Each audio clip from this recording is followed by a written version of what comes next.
Welcome,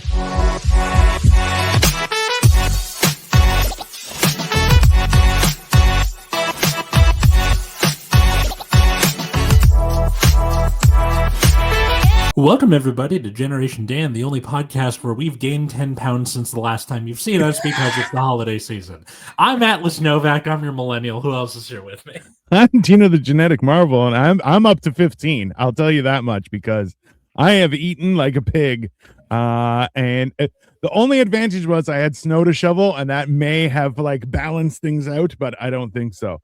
Our guest today is a returning guest who has had a monumental life milestone. We are super excited. I'm going to take complete credit for encouraging him to release it because I'm a narcissistic prick that way. But with us today is Mr. Vince Carmichael. Vince, how are you, sir? Doing very well, Dino and Atlas. Thank you very much. I've also tried to hold on to the weight before and after the holidays. I think I'm holding on by a fingernail, trying to do some intermittent fasting. Oh my God. I love the post, Dino, that you had on Boxing Day saying that you were still full from Christmas before you even went to supper. I'm like, that's been the last 3 days for me. It's killing me. Like, you know what? Like, especially, okay, so Vince, I don't know, Atlas, you might not, we may not have talked about this before, but so Vince has done like the Spartan races and stuff, and like been in good shape and has a physically active job as well. And even so, Vince will complain. He looks like he's in good shape. He is in good shape, but he's like, oh, I'm heavier than I've ever been. And I'm like, you're still like a third of my size. So, you know, but at the same time, like when you're, especially as you get older, you try and stay, you're like, you know, I'm going to intermittent fast. I'm trying to watch what I eat and stuff like that. Then Christmas happens and you're like, listen, if you can enjoy Christmas, all the hard work is for nothing, right? Which is very fair. And also that's good mental health as well. However, you're just not used to eating that much. And also, so on Christmas, so it was Christmas Day when I did that. We went to a friend's house. We learned how to make Scotch eggs. And as that was like mid-process, because we were all getting frustrated with it because it was not working properly, in a hilarious way. Like it was ridiculous. But then we stopped. We had breakfast, which included a French toast casserole type thing. So like, oh my God, the amount of butter alone. Holy shit. French toast cannoli casserole. So like the cannoli goop was also on it, as well as and you know how I am. I'm like, well, we're not going to leave leftovers. It's Christmas. That was a mistake. Actually, that's probably the best time to have leftovers. We're still working our way. Of course it is. I'm not a smart man, Atlas. Yeah. So I ate.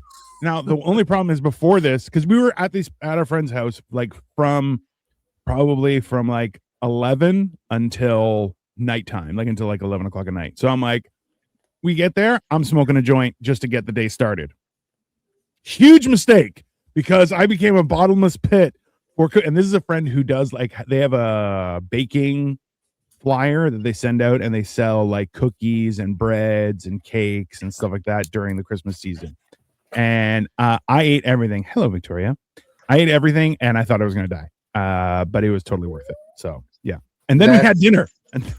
That French toast casserole with the cannoli sauce makes my arteries want to slam shut like the first time that a partner decides to go exploring beyond the balls. Yeah, that's accurate. Yeah, that's it. That casserole probably had a Wilford Brimley mustache, and it's just like type 2 adult said diabetes. Like, you want the diabetes? Take a spoonful. Yeah. Diabetes. Your intermittent fasting that caused you to lose all that weight, Dino, was what inspired me to try doing 24 hours, and I can tell you, I don't want to do it. My body doesn't want to do it. It's not enjoying that. That's not positively affecting my mental health. No, it does. It's like, you know what? I hate to make this sound so grandiose and everything, but it is a full-on warfare with your body when you try and fast for long periods of time. And like the first like 36 hours are the worst. Hi, Rudy. And then after that, you kind of like balance out, but it's like that first 24 to 36 hours, you're like, oh, this is fucking this is World War II. I'm like, I'm not and I'm the Nazis. I'm losing hard, baby. Like it's rough, but yeah, it's after The first Dunkirk and 24 when it starts hours I've going done downhill. twice now. yeah, I don't know. It's I even tried before Christmas to do a fast, and I got to like just shy of 2 days, and I was just like, oh my god, I'm such a loser. I can't fucking do it. I'm just so out of practice. Yeah. Coming up, baby. That's how it's gonna work. Oh, I don't know. Oh man, I was Thank you thinking the guys other for day. So having me Katie, back. No, of no course. problem. Vince, Katie and I are doing like and you know, it's the like a- progression of man. You have Atlas, then you have me, and then you have Vince for our hairlines, and it's perfect. It's fine. Yep, great. Vince is like, I'm committed. I'm good. This is 21 years of having daughters. Coming up on 22. Oh yeah, that seems accurate. If anything, you have too much hair. Let's for having I'm sure at daughters. some point I'll Yeah, give it all up started interest. traveling down to my face, my chest, my ass, my back. You're like a good Italian. Yeah, exactly. Come on, that's only fair. Yeah. So how was your guys' Christmas? Did you have the same amount of poor decisions, or Pretty much. We had Katie's family over for Christmas Eve. There was a ham. Oh, So lots of artery clogging goodness, and Pumpkin was around 8 people at a time, and I thought it was going to be like, oh, she's going to be getting into everybody's food. Nope, she was perfectly chill the entire time. She was hanging out around my nephews because they're less coordinated and dropping food more. So she's like, oh, fuck yeah. This is my... It's a smart dog. It's a smart dog. And then on Christmas Day, we went to go see my my family. So my mom and my sister and my brother-in-law. We assumed it was just going to be the breakfast, but it turned out to be the breakfast. Going to see Marty Supreme, and then Marty Supreme is like a ping pong movie. It's the same people who did Uncut Gems. If you want some indication on what kind of movie that's going to be, and then had dinner afterwards. So it was like 12 hours. Ooh. And Katie's like, okay, you owe me the entire weekend. And I'm like, understandable. Yeah, that's fair. That's also, if you've seen Uncut Gems, you know how fucking stressful of a movie Marty Supreme is going to be. Like, we finished it, and I was like, that was a fantastic movie. I need a cigarette or something. Like, oh, God. Because it's a character flying by the seat of their pants trying to, like, and it's all kind of their fault, too, that they're doing all of these things. And it's just like, oh, my God. Deep breaths. Yeah, so... What about you, Vince? How impactful was your Christmas experience? My poor choices started New Year's Eve or Christmas Eve when I forgot to put the blinds down. So I was up at like 8 a.m. on Christmas Day. And my wife has decided that she wants to sleep in so hard that she has elected that we open up all our Christmas gifts, both stockings and under the tree stuff with the kids on Christmas Eve, so that we have no reason to get up first thing in the morning. But logical, I like it. That's good. I was up early regardless. And we had Christmas brunch. We actually, as a family, we dig in and we just stay here. So we had Christmas brunch with both my mom and my dad, who are no longer together, but they're amicable, so it wasn't one of those tension-filled things. Okay. So we had Christmas brunch. They both stayed for Christmas dinner when we had some family over, and we actually had separate family that was supposed to show up on Boxing Day. Yeah. But all of that wonderful weather meant that we ended up having a whole second turkey dinner, just the four of us. Geez, you know what? So I was supposed to go to a friend's house on Boxing Day, and I texted her the night before. I'm like, hey, apparently we're supposed to be getting a lot of snow. I'm not sure what's going to happen because I have a rear wheel drive car, and I'm also in a subdivision. So it's like, they're not going to plow my road early. And me being at the age I'm at and everything, I'm like, you know what? I'm not going down by shoveling snow. So I go out early. I shovel once. I shoveled 4 times in total on Boxing Day. But like, and the last one, I was like, you know what? It stopped snowing. I think we're okay. And then sure enough, wildly, the plow came by on the same day of snow when snow fell. So I ended up having like a 3-foot mountain at the end of my driveway of like hard icy snow. And I'm like, fuck my life. And I'm like, if I'm not getting rid of it now, it's not getting rid of. So out I went.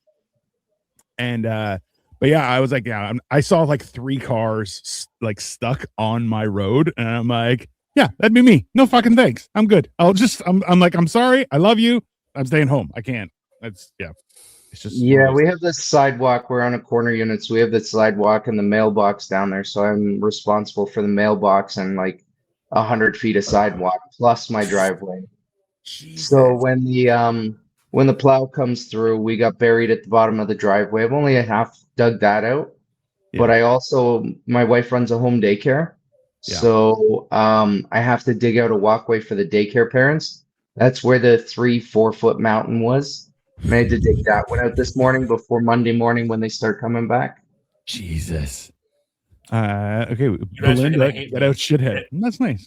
It was about 49 degrees or 9 degrees Celsius. You know what? You deserve global warming. How about that? Jim says, I'm here. Yeah. I'm here now. I'm recovering from being beat up on Boxing Day. Tell us more. Jim, you're in the U.S. There is no Boxing Day. Yeah, there is no Boxing Day. That's also true. Well, unless it's that kind of Boxing Day, which is, I think, where we all gather together as a society and celebrate Logan Paul getting the shit kicked out of him. Oh, it was a great time. It was a great time. Watching Jake Paul get his jaw broken by a professional boxer. You're like, it's about time. Here we go. Yeah, we all played the cell block tango. He had it coming. Yeah, I shoved up all the snow in Santa Barbara by myself. There's no snow in Santa Barbara, you horrible human being. Sorry, bye. We're not sorry. Get lost, Tobias. Your name is Tobias. Nobody cares. That's gross. Hey, Tobias, listen. Toby, I hope you have unreasonably cold weather snap with a lot of snow. Yeah. One day, on a Tuesday, just to fuck up your day. Not even a Monday, just a Tuesday, a random Tuesday this winter. My sister was telling me that at her work, they did like an icebreaker where it was like, what's the most serial killer-ish thing that you do? And it's like they seemed normal until blank. And apparently her boss likes to take apart a sandwich and just eat the individual parts of the sandwich. Oh, that is definitely a murderer. That is 100% a murderer. Yeah. So my sister asked us all that. Mine is whenever I am in traffic, either in the car and get cut off or on my e-bike and someone almost fucking kills me, I like to out loud just state how they're going to die. And just like, you will go home, your wife will leave you, all this stuff. If you guys have watched Severance, when they fire what's his name? The guy who likes Christopher Walken in the show. Damn it. The guy with the mustache. Anyway, when he gets fired and Milchick like chews him out, that's basically what it sounds like. Everyone will forget you. That shit. I feel like that's the long form of a pox on your family. Yeah, pretty much. That's the idea. But I'm just outside on a bike shouting it to no one, which is even weirder. It's LA. It's not that weird. Vince, do you have any serial killer tendencies that you want to share with us today? Fine. All right. But I'm not going to do that with Let's do the thing. Yeah. What? All right. Okay. So I will link the first episode that Vince was in because we talked about this a little bit when he was here last time. We peer pressured Vince into pushing forward with his secret hobby, which he shared with me, and I was like, oh, he's like, I'm 475 pages in. I'm like, Jesus fucking Christ. So he took the leap. Vince, do you want us to link the story and all that in the description as well, or do you want us to leave it out? Yeah, you guys can link the story. I love watching the counter go up. It's my own little little bit of narcissism is watching the counter go up as more and more people go to visit the story. Totally reasonable. So for the people who haven't listened to the first episode you were in with us. What is this that we're reading? It's a sort of pseudo time travel retelling of the Harry Potter universe. It's my take on what would happen if Harry got a few things unlocked and a better roll of the dice the second time through. Ooh. See, I listen. The hardest part about writing a story is afterward realizing, oh, I could have done that better. Right. And I think that is only fair that take a shot at it. Why not? There's no reason why you can't make it interesting or anything. And after all is said and done, it's a lot of fucking work, right? It's a lot of work to write stuff. When you told me, I was like, oh, like you're like, I've written like the first 4 or 5 pages of a few different stories that I want to write. Nowhere fucking near what Vince has written. Like the amount of stuff, and I'm just like, all right, this is it's very impressive. I'm very jealous, but also super happy for you that you took the leap and released it. If we've learned anything from George Lucas, it's that artists going back and fixing their work is not a good time, but other people going back and fixing your work because they're not a transphobe, usually a better time, I think. That's one of the things that I've found fun and difficult about it at the same time as I go through. Obviously, now that I've dropped book 1 onto a couple of different fan fiction websites, it's now there as a document and it's not changeable. And it makes it difficult to want to part with book 2, which I've started to do. Because as you start dropping the chapters, you can't change anything anymore. You can't go back and retcon anything any further. Yeah. I kind of like that. Well, okay, there's 2 sides of it, right? Is that number 1, you've set something in stone, which is an issue, right? But also 2, then you're in kind of post-production hell, just revamping and fixing and you never, right? Like, so it's kind of a 3 or 4 full readings of book 1 before I was solid enough to want to drop it. And I hadn't changed anything substantively in it plot wise, but there was a lot of minor tweaks and stuff to it before it got dropped. I feel like that's reasonable.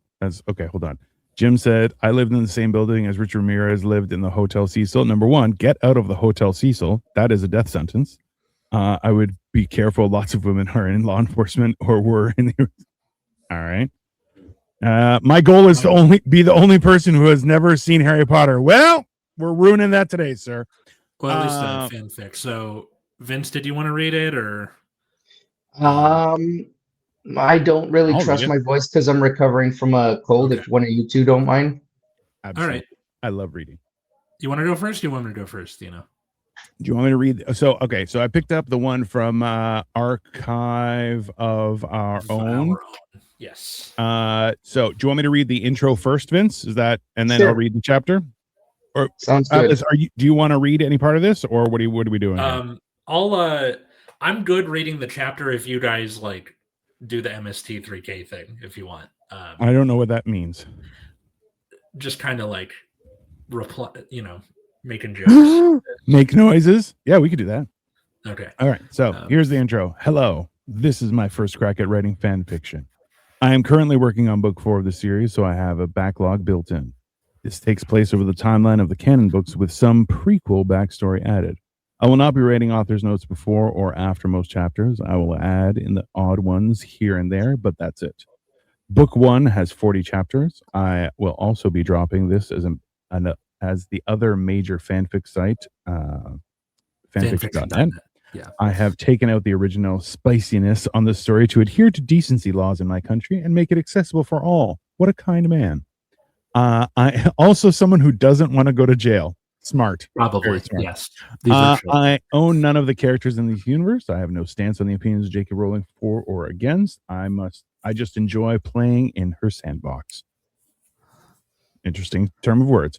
I have embedded numerous Easter eggs in the fic for my amusement and as a game for you readers. Some obvious, some obscure. Would love to see comments from readers on the Easter eggs you find.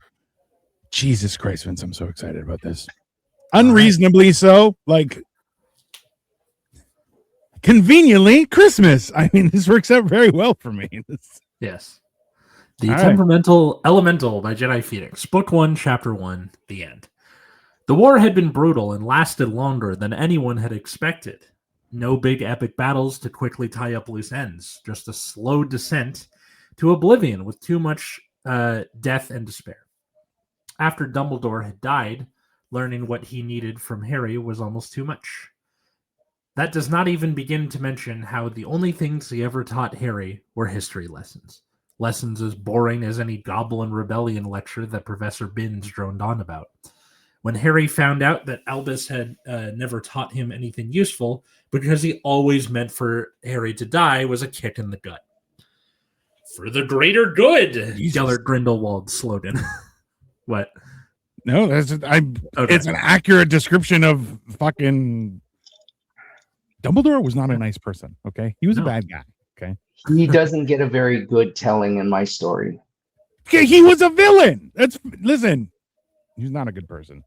And Snape, you know what? I feel just to sideline this. Okay, is everyone was like, I'm Dumbledore, actually a bad person, pretends to be a good person. Whereas Snape, everyone's like, he's a piece of shit. No, actually, the hero get fucked. Okay. Which is funny because I spend a good chunk of the time over the course of all the books using Snape as the punching bag that everyone likes to make Harry into. Yeah, but that's exactly what he did. Anyways, sorry. Let's please continue in your reading. If Dumbles wasn't gone, Harry felt that he would shove Gryffindor's sword straight up. Well, you get the point. Let's just say that now, with his eyes open, old Sparkle Eyes better watch out for Harry in the afterlife. Harry and his friends had somehow managed to get all of Voldemort's Horcruxes, even if the snake had killed Ron. Hopefully, with them all, the Horcruxes gone and this idiot monologuing, Harry could get him to fall dead on his own. Right. Like he'd had ever been that lucky. Like now, magical ropes were binding him to a chair, both eyes swollen nearly shut, at least 4 broken teeth if his tongue running them over was correct, and that doesn't count the burns, cuts, and multiple broken bones. After more crucios than Harry could count, old No-Nose was livid because... Fantastic. I love the nicknames. Yeah. Because Harry stubbornly refused to scream. Harry thought it excited him. Pervert. So he got his death munchers to soften Harry up. Tossa. Can't even beat a teenager by himself, Harry thought. Harry had beat them in their duel through a priori incantatum again, but when the spell dropped, Harry took a bludgeoning hex to the back of the head. So, Harry, any final words? Voldemort hissed out. I'd whisper them to you, so you'd have to lean in, and then I'd bite your nose, but Harry rasped out. Defiant to the end. Though I suppose I have to admire the fight in you, Harry. After all I've made you endure, Voldemort said softly. Made me endure? Beyond killing my parents, you've done nothing. You're a weak, pathetic bully too scared to do anything if you aren't up 3-1 in the numbers. Before you get on with it, I've got an itch just inside my thigh, Harry said lightly. Crucio. No, the Crucio let up. That's it, Harry. Beg for your life, Voldemort hissed. Just a little further into the left, Tom, Harry said with a quirk of his lips. Crucio! Yes! Harry started laughing maniacally. A bit unnerved, Voldemort asked, What's so funny, boy? Do you truly laugh in the face of death? Voldemort growled out, frustration evident. The world will know the last thing you did before to kill me was scratch my bollocks, you useless bastard, Harry said with a twinkle in his eye. Harry wandlessly conjured a grenade, pulled the pin, counted to 3 before rolling it forward under the chair, giving the inner circle and old Voldy no chance. They were all instantly vaporized. That's fantastic. That is also the shout out to James Bond. Love it. Should I donate? Of course you should donate. All funds will be distributed between all 3 people on screen. Atlas is good. He is. Don't swear. Hey, we have nothing. I'm a kid. You should be older. It's in the writing. And also, explicit 18-year-old or blah blah blah. This is on every episode. He's got a little E. Like yeah. E. It's a good beginning or a good idea of what Harry's going to be like throughout the entirety of the story. He's very he's John McClane. He's John McClane. He's James Bond. He's very acerbic. He's not going to take any shit after all he got put up. After all he very got put quippy. Yeah. Listen, I love it. Listen, for the simple fact that, let's be honest, the Harry Potter world was very soft. Okay. And let's be honest, having been to London, that's how they are. It's just that's when their you whole say soft, do you mean like soft magic system? Because that is a thing in fiction. I mean, also, if I was fighting somebody, I would take my wand, jab it into their eye, and blow the back of their head out. Why? Because I'm a fucking gangster. Yeah, right. The way they explain it away is like in the wizarding world, doing that is like Muggle shit, basically, where it's like we don't fight with our hands or whatever. Like, but that's the thing is Harry is more Muggle than he is wizard, right? Like he's a wizard because he's a wizard. He was raised as a Muggle though, and he had to fight for his lunch, right? So yeah, he should be like can you imagine in a duel? He's like, oh, I'm gonna and just brain somebody. Come on. Like that's gonna make somebody shit their pants. Which by I'm leaving you're swearing. You spelled "your" wrong, and also explicit 18 or older. Every episode is like this. Yeah, I'll be king. Harry does do a little bit of Muggle fighting, and there's also some sword fighting in there later on. He does. For somebody that everybody expects to be a person of the light, he is much more gray and a lot more ready to kill. Yes. As you find out very quickly on in the first couple of chapters, with a couple of Harry's biggest adversaries being eliminated very quickly in the story. Also, Ron's dead. I feel like we glossed over that. Ron was dead in the end telling of his first life. Ron doesn't die in the retelling as you get into further chapters in his second chance at life. Okay. Interesting. I mean, unsubbing. That's all right. Have a great life. Okay. I don't care. Also, yours spelled like this. When it's possessive, when you are saying you are swearing, Y-O-U apostrophe R-E. Read a book. Even I know better, and I suck at spelling. No, I honestly, for the first chapter, that's fucking 1-2. Like just that it's a solid start. I'm very flip you. Just kick him out. Go fuck yourself, Albie. How about that? You piece of shit. You probably won't grow past 5 feet, loser. Sorry, I had to do it. It's a little mean. I don't give a shit. It's a little mean. Well, he said flip you, and everybody knows in youngster speak that is very aggressive, and he should be responded to. He like, I'm unsubbing, and he couldn't even spell unsubbing in this one. What a fucking loser! He said it again. Okay. Okay. All right. Anyways, yeah. Whatever. Anyway, so what's some of the other feedback you've gotten there, Vince? Has anyone? Yeah. Like, how does this work? Do people have comments? Like, what is it? There's been very few comments on fanfiction.net. There was a few. I had one particular person that wanted to gripe about everything, every chapter, and I got like 5 or 6, 7 different shots from the person. You find very early on as well, and I think I mentioned this in my first trip to you guys, was as much as a lot of other people make Harry Potter into the biggest punching bag verbally and literally that anybody can ever write about, everybody tortures him. Yes. Harry realistically is somewhere in the cross section of James Bond, Jesus, and Superman. And the fact that he doesn't get any females chasing him except for Ginny forever. Well, it made it very difficult to write, because I right away wanted to give Harry a harem.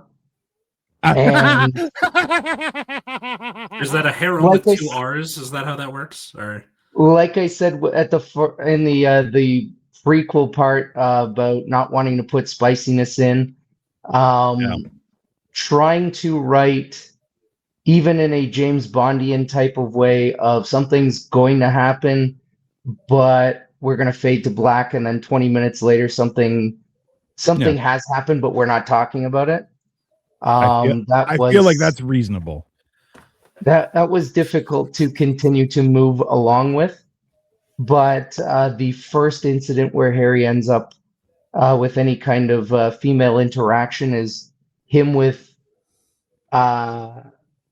older girls from Gryffindor, but he's already mentally much older because he lived, he died, he came back, and still has his same memories.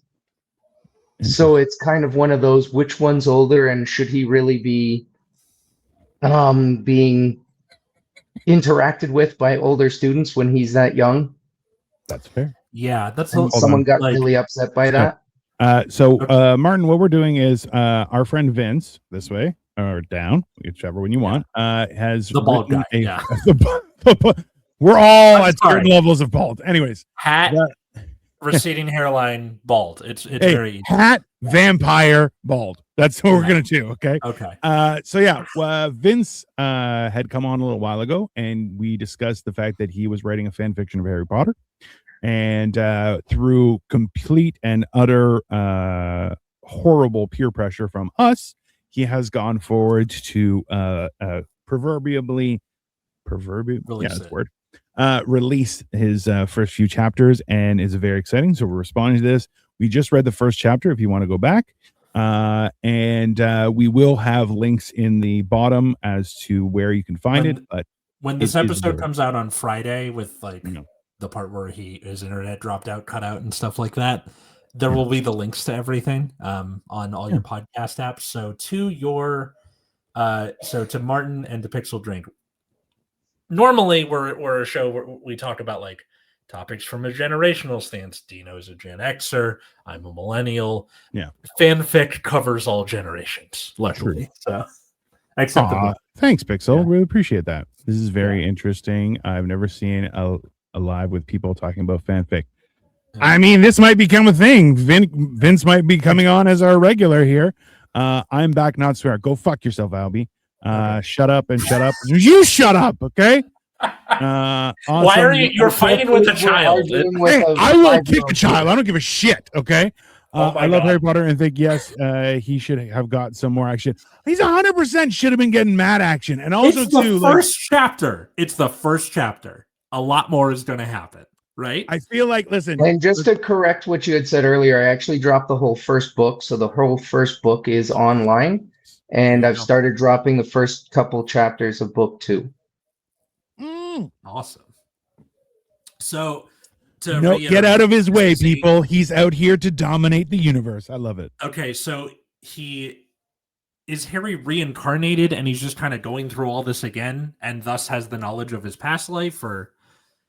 That's a pretty good explanation for it. What you read in the very next chapter is that rather than dying, he ends up being shown to fate and his tapestry of life, and how it got corrupted by Dumbledore and a few other people. And she basically spins it back to a period. She says that she can't give him back his parents, but spins him back to a point where he can start over, knowing what he knows now, and gives him a second chance at life. Why don't we give very Edge of Tomorrow too? I like that. Yeah, it's the idea, So okay, here's and just to be a little philosophical on the whole generations thing. Is the idea of everyone. You know what? I think it's very clear in Harry Potter that there were outside influences that distinctly affected the outcome of Harry Potter's existence and like life. Black mold. Right? Absolutely. Do you know what I'm talking about, Dino? No.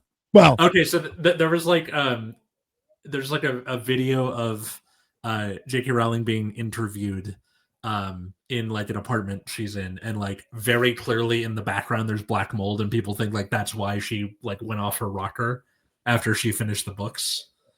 I mean, becoming a billionaire kind of makes you go off your rocker. Yes, it does. Right? That's just anyway. I hope someday to be a billionaire off his rocker. I look forward to it. It's great. He's already off his rocker. It'd be a lot more fun to be a billionaire off your rocker than where we're all at right now. Yeah, because we're not on any rockers. We're definitely off our rockers, but just no billionaire. It's kind of, if Lego was money, I'd be a billionaire, but that's different. But yeah, so like being able to access or get a glimpse of who made decisions that affected how your life played out, I feel would be a very very difficult thing to go through, right? Because let's be honest, there's like the whole 6 degrees of separation kind of stuff is like there's things that happened that you will never know about, right? Like that whole idea where like people's opinion of you is none of your business, right? So like when you hear, like I've heard people where they're like, oh, I'm surprised you would do that, and I'm like, what the fuck does that mean, right? But at the same time, it's you kind of, it's none of your business what people think. But having access to something that is definitely a jarring experience, right? And then being, the real question is, right? And, well, let's be honest, we've all watched time travel type shows and everything. Is changing what happened for your better or for your worse? You won't know until you try, right? And that's even scarier as the whole. If people want an example of that, watch the episode of Rick and Morty with the vat of acid, where Rick hits the little, like, redo button. Yeah. Right. And it's like you can save your progress, and then if you hit the button, it like puts you back to that last save. And what ends up happening is he forgets to hit the save button for so long. And it's this long thing where like he meets a girl, they fall in love, they go on a trip together, the trip goes wrong. And then he eventually, you think he's going to hit the button to like undo it, but then he would undo the relationship, but he doesn't. And then they get rescued. Oh, hi, Pumpkin. Come here. It's horrible. Pixels, like, same, but with keychains, just so you can tell. I have this. I got it in Hong Kong, and it's even got my name engraved on it. So yeah, I feel your pain. You think he's gonna hit the button, but then he doesn't. Then he gets rescued, and then Jerry hits it by mistake, and it goes all the way back to before he met the girl, and he knows everything that should happen because it's already happened. But you can't explain that to somebody. You can't be like, "We've been dating for like a year." And we went on a trip together, and then she like pepper sprays him, and it ruins it. Like, yeah.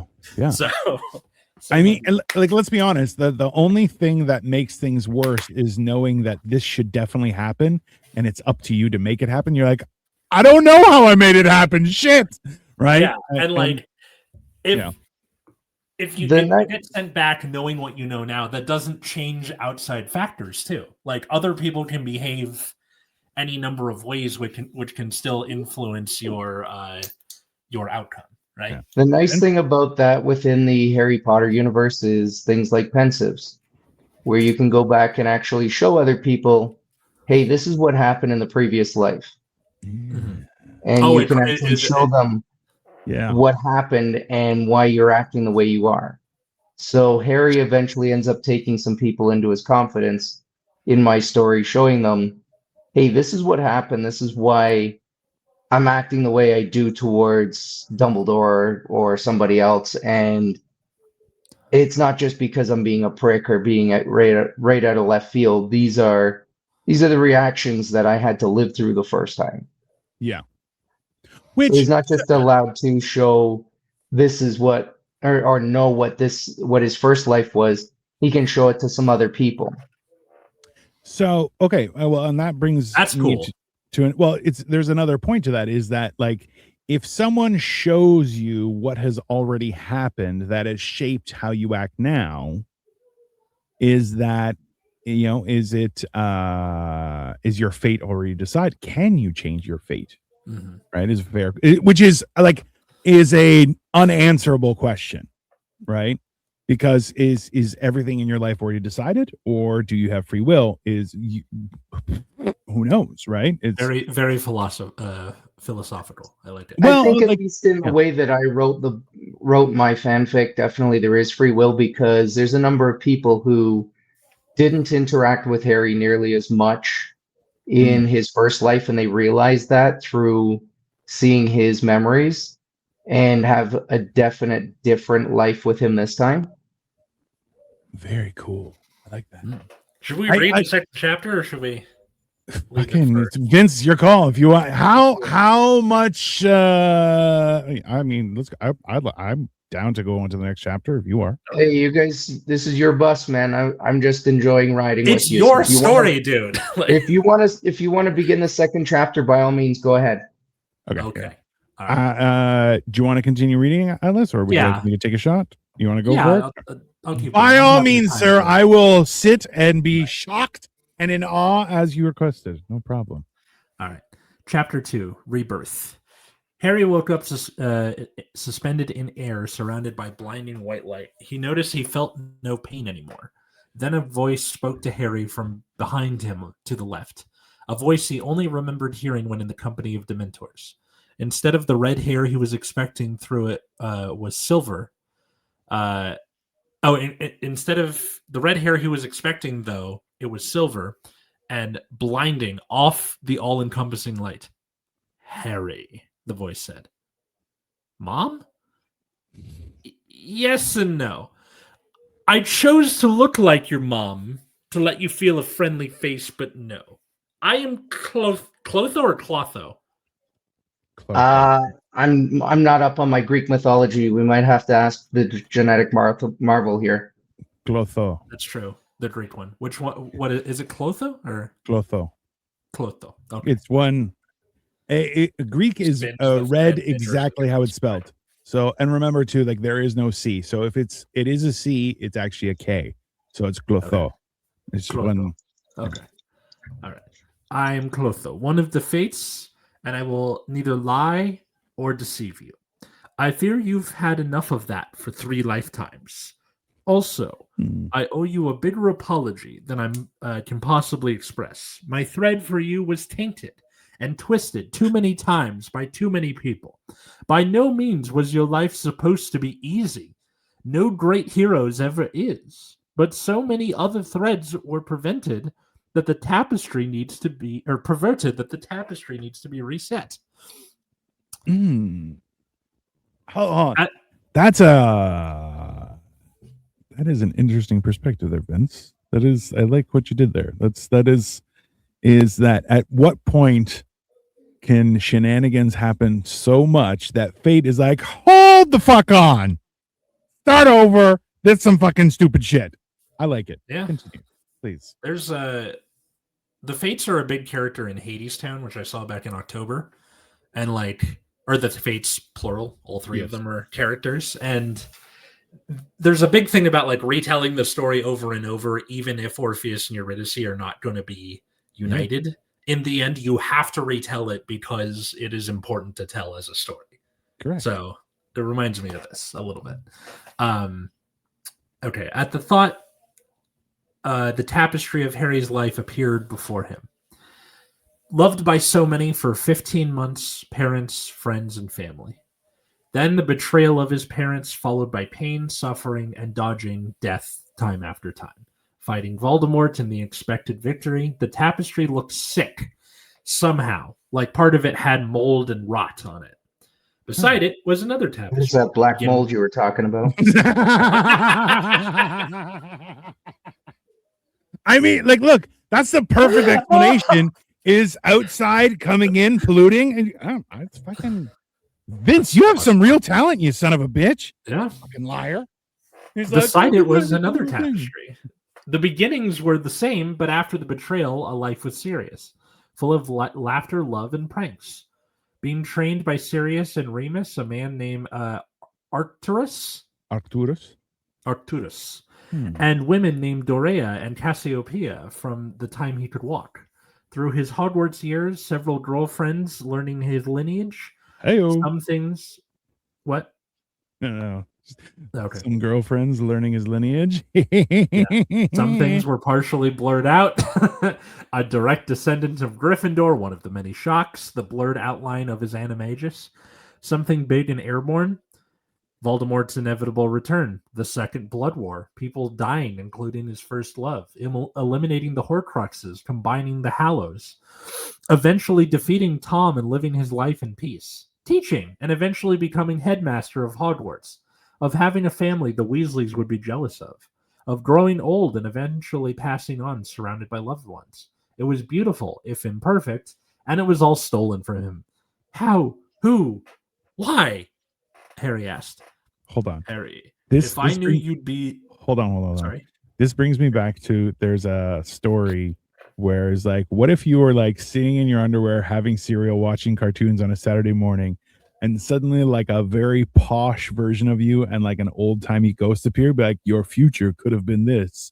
He's like, stop tormenting me, and disappears, and you're like, the fuck, man, I'm just having breakfast, right? Like, it's very much where you're like, I thought I did okay, man. What the fuck? Like, it's fair. I'm Or even worse, you're the Cratchits, and the Christmas present shows up. Look at these poor people. Hey, man, I worked hard to provide for my family. I'm fucking trying, and it's like not hard enough, apparently. You know, the other version you do that on a regular basis. Yeah, Let me show him his grave. You're like, God damn. Yeah. Okay. Fix a drink. I appreciate your comments for real, right? Like, it's give me a second. Everyone tries to do their best, right? And then you're like, what if it shows up and someone with a pocket watch is like, oh, I'd hate to be that guy, and you're like, the fuck, man? Like, yeah, no, that is, or like just a guy who, like you're the test guy for the ghost. Or like you're teaching other ghosts how to haunt people, and it's like, dude, you come here once a week and you suck at it, and they're like, we're the guy we train the ghosts on. Sorry, that's like, horrible. Sorry, yeah, not fair, not cool, everyone. All right, okay. Continue. Harry, if I knew you'd be this tongue-tied around a lady, I would have come looking like your dad. Clotho chided lightly. I'm giving Clotho a male voice because I want to. Sorry, that's fine. Technically, it should be androgynous. But yeah. Yes. Yeah. Okay, good. So looks like it is not gender specific. It is all and nothing all at the same time. It's weird.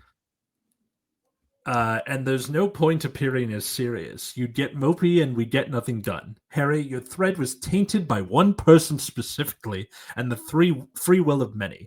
Albus meant well, but his hubris was his thinking. Only he knew what was best for all. His meddling contributed to Tom Riddle becoming who and what he was. His failures with Gellert and Tom colored how he dealt with nearly everyone after that. The prophecy and his past mistakes pushed Albus to act as he did and began affecting how everyone else would interact with you. Severus's hatred for your father and his loss tainted all his interactions with you as well. Really, it's amazing with all you were forced to endure that you didn't end up like Tom. If you had the world, you would have been destroyed. For you are so much stronger than Tom or Albus. Awesome. I love that. Like a big part of the original books is like how Tom and Harry are kind of mirrors of each other. Yeah. And this is fantastic. No, but okay, Pixel, like, I'm trying my best. You're like, yeah. You're like, I am trying my best. And Harry's like, and they're like, oh, you could have been stronger than everybody. He's like, man, I was fucking trying, okay? It's not on me. It's everyone else fucked me over. I mean, it's very fair. I mean, yeah, I like it. I like it. I like where you're going with this. It's funny you say that with the next two lines coming up. I just saw that. Yeah, okay. Okay. All right. Are you sure? Never felt this way. Always felt like I scraped by with help and luck, Harry grumbled. And why are those spots blurred? He asked. You know, you could have exerted your free will and worked a bit harder. You knew that you had a Dark Lord after you, even if you didn't know the prophecy until it was too late, she admonished lightly. As for the blurred spots, I will explain, Clotho said. I don't want any of this. I just wanted a normal life, Harry said, his temper flaring. And that's the defining characteristic of what starts a hero on this journey. A true hero is one with a calling he didn't want, one he didn't believe he could achieve, but one he could not back away from. The hero faces adversity and loss and it tests them to either fall to darkness or it fortifies their need to fight, to persevere against all odds, and to win, not just for them, but for those they love. So what now? Asked Harry. Your journey. It was stolen from you. It was made exponentially harder than it was supposed to be, and yet you still succeeded. You even made the hero's sacrifice for the betterment of all you would leave behind. It isn't too far to say you actually saved the world. If Tom Riddle had managed to overtake England, he would have been too hard to stop in Europe, and by the time others out there deigned to assist, the mundane world would have stepped in to eliminate the problem. Due to the interference, we have been given the chance to right the wrongs, said Clotho. At this, the tapestry in front of Harry began to unravel, and after a few minutes, it slowed to stop near the beginning. Harry, I cannot give you back your parents, but I can give you back most of your life. You will retain all knowledge you have attained up to now, Clotho intoned softly. The blurred spots are gifts that were set in front of you to assist you in your journey. I do like the surprises I left for you, and was very disappointed you were blocked and bound to not find or discover them. Shortly, I will be sending you back to a time where all of this has been reset. I will provide you with this advice. Trust in the inherent goodness in people, but do not do so blindly. Seek knowledge, skill, and above all else, learn of your heritage. Goodbye for now, Harry Potter. May we meet again many years from now. Clotho said as Harry faded away. Once Harry was fully gone, the other Fates appeared and spoke to their sister. You truly love this one, don't you? They're smoking a cigarette. Fuck it. How could I not? How could any of us not? I will lock this tapestry personally up to ensure you two and the others do not destroy the whole of humanity again through your apathy, Clotho said darkly. So, goddamn. Yeah, that's a lot. I like it. I'm gonna read the rest of this on my own. This sounds great. This is fantastic. Man, it's great work, bro. This is like I did try and get you to read this a couple of months back, Dino, before even the first time I was on here. Yeah, I'm lazy. That's not news to anyone, Vince. Listen, I was okay. To put it into perspective, everyone, I was over 500 pounds, and instead of doing something about it, I did nothing about it and just stopped eating, started fasting, because that was the easiest way I could achieve something is by doing nothing. Okay, trust me, I know how lazy I am. At the same time, so like on one hand, it's very like I think we can all agree on this. Anyone who's like, I want to be in charge should not be in charge. That is consistently the truth of all truths throughout all history and time. Anyone who wants to be in charge should not be allowed to be in charge. And people who don't want to be in charge should definitely be put in charge. Why? Because they'll probably do a good job. In the same sense, like very much I keep on referencing John McClane from Die Hard for the simple fact that on Christmas we watch Die Hard, and then on Boxing Day we watch Die Hard 2, because I'm like, those are 100% Christmas movies. Perfect. So right. Yeah. But like he's just like his wife says it the best at the end of the first one. It's like, why does this keep happening to us? And he's just like, I was just there and somebody had to do something, right? Mm-hmm. Which is like realistically the true call of a hero is somebody had to do something, so I did it. Mm-hmm. Right? It shouldn't be I want to save humanity. Go fuck yourself. Nobody wants your input, right? Like it's kind of understated in the books, but they mention kind of offhand, and a lot of the fandom really sticks on this, is like Neville Longbottom also could have been Harry Potter, because that prophecy applies to him too. Yes.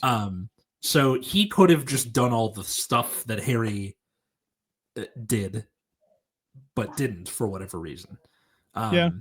And it's supposed to be like, oh, heroism can fall onto anybody, and kind of anybody can be a hero. But it because it's so understated and not like Neville gets his moment where he kills the snake, and that's kind of it. But that's Neville gets his moment, but Neville also throughout the books ends up being slower to develop because he's a tertiary character. If Neville ended up realistically, and this is one of the reasons why I really actually hate Ron.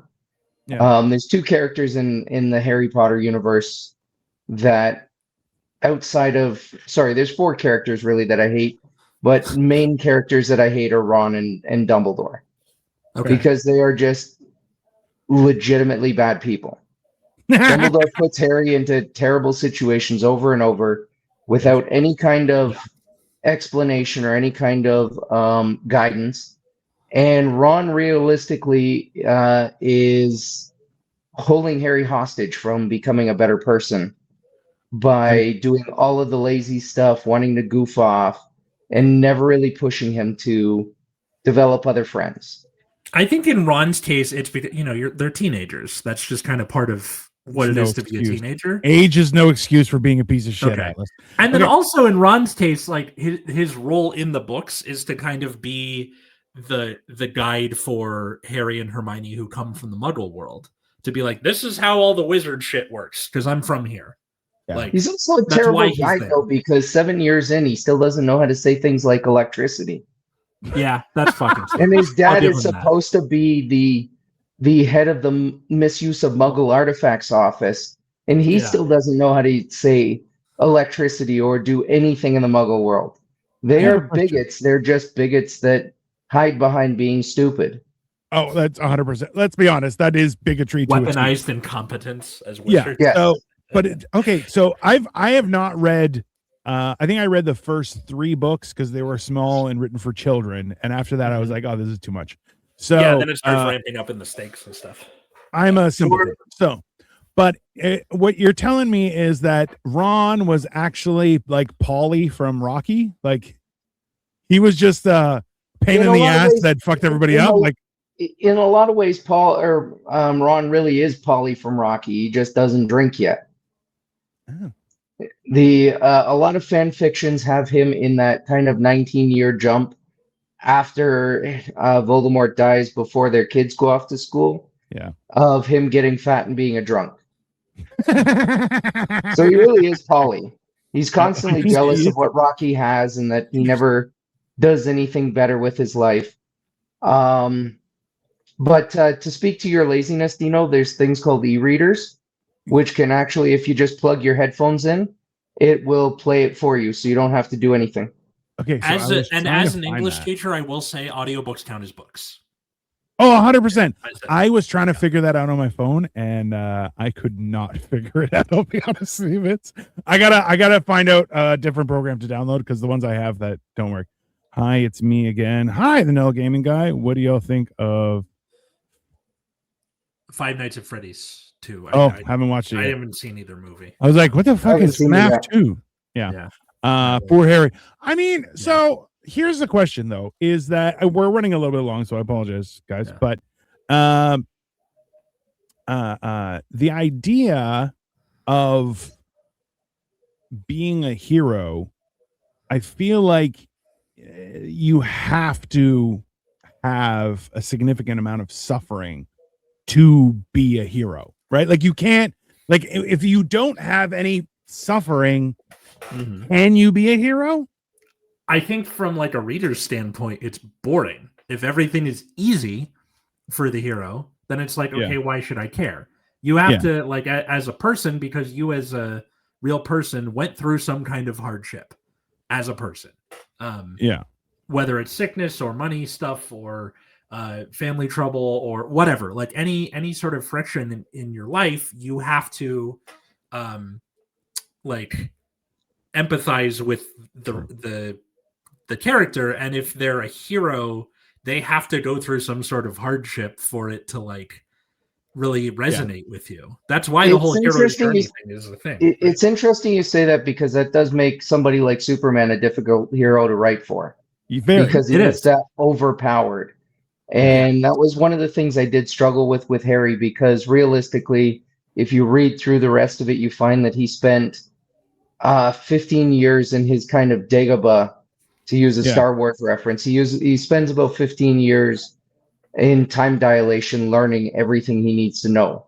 So he comes to Hogwarts as basically a post-Newt student who just is coming back for the school experience.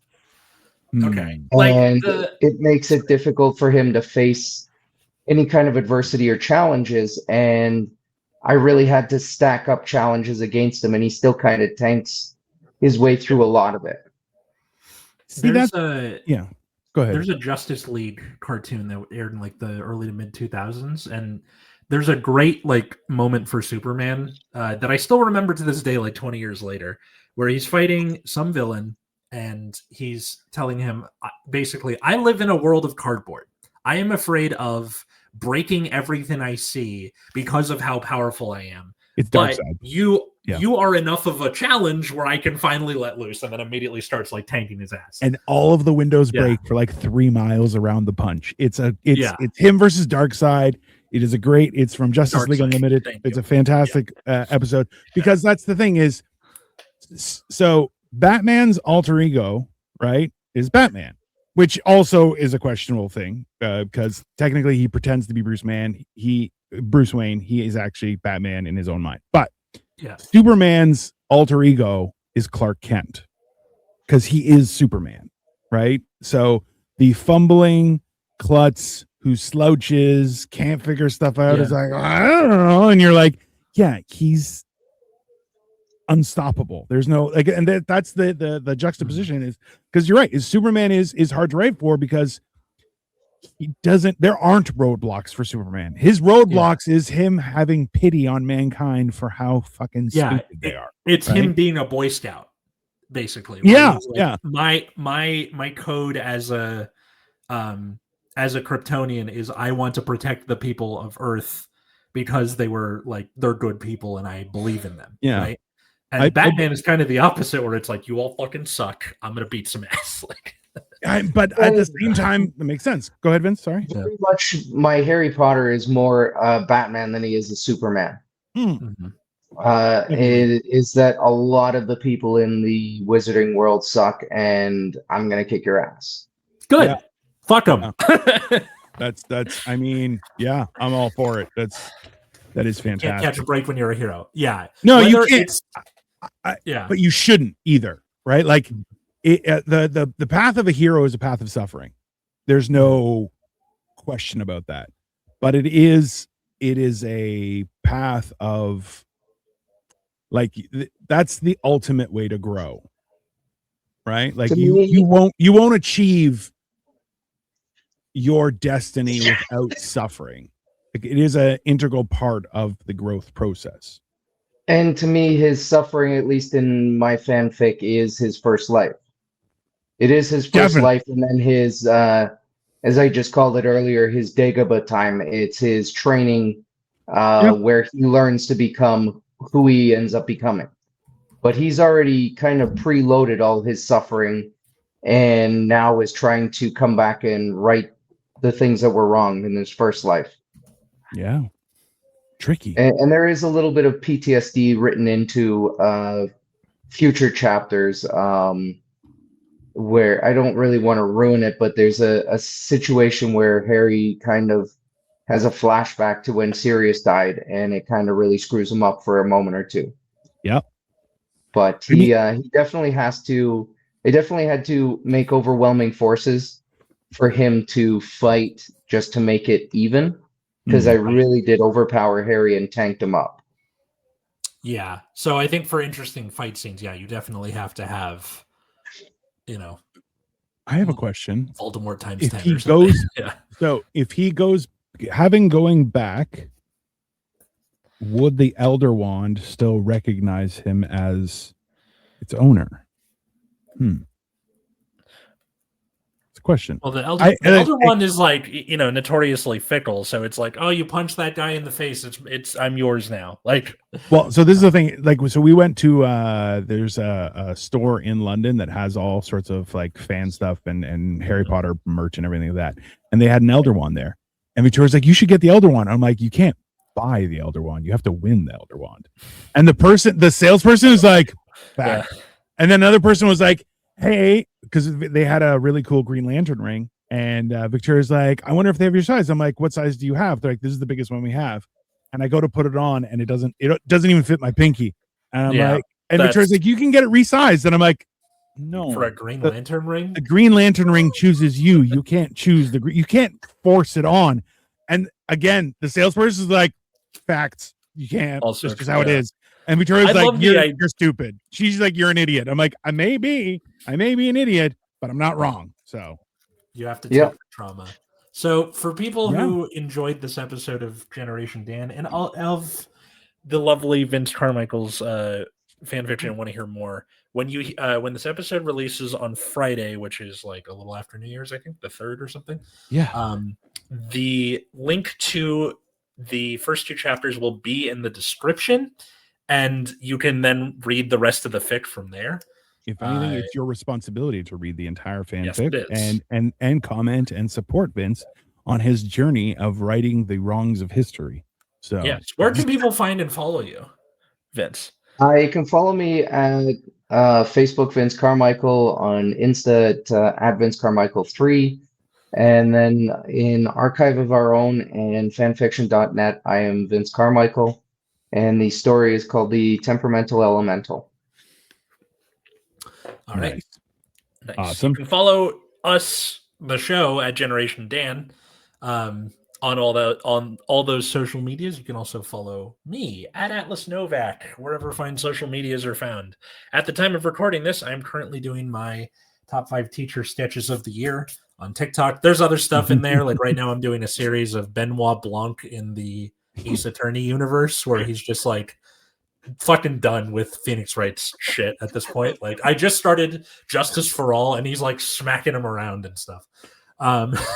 Which is interesting because the moment you said Benoit, I was starting to think about Chris Benoit. And no, that's a completely different. That's a completely different podcast, I think. Smacking around, yeah. I'll be honest with you. I keep on loading social media, and it just while you're loading something on TikTok, it goes over to your friends list, which has been Atlas pretending to be Benoit Blanc for the last like 4 days. And Victoria's like, "What the hell is that?" I'm like, "It's Atlas." She's like, "What is it, anyways?" I'm like, "Okay." The Ace Attorney games are fantastic, and you and Victoria should play them. They're visual novels. You play as a lawyer. And you're like solving murder mysteries in court and out of court, and it's very fun and like, you know, goofy, but also murder. Fair enough. So I'm trying to get Katie to play them with me. If you were published, what are some other dream projects or stories? I have like 4 stories that I'm still trying to write. Atlas has like 9 scripts that he's trying to figure out which one is actually going to work. No, I don't. You know what? I'll be honest with you, Vince. You've inspired me. I'm going to start trying to write again because I won't be one-upped by you bald son of a bitch. Let's start there. For me, I'd love to do a 1-hour special in the kind of idea similar to 3 Mics from Neil Brennan, but as the 4 characters from Inside Out. And I've got probably a half dozen more fanfics in my mind. I mean, listen, this is the path to the future. It was nice watching you guys. Let's see. I've written a TV pilot with Dino. Like you and I kind of workshopped it for a while. Bye, Pixel Drink fan. Thank you for stopping in. Written some short stories, and then what I'm really working on is a musical about teachers. That's which is awesome. Yeah. Anyways, everyone, you can find me at Dino the Genetic Marvel. I'm doing all sorts of stuff, mostly food-based, and then just hijinks around the greater Toronto area, and also whatever travels I may happen, which apparently I'm going to be doing a few of this year. So I have fanfiction stories of Jim. Bring it on. This might become a fan fiction podcast. Who the hell knows? We've hit our stride after 2. Sorry? Dino and I might be going to Kaboom Wings sometime this week on in Scarborough. Yeah. That's definitely going to happen. Yeah. So find us, follow us. You'll have a great time, everyone. In the meantime, enjoy the rest of your day and follow us and send us money. That's only fair, reasonable. Have a great day, everyone. Bye, folks.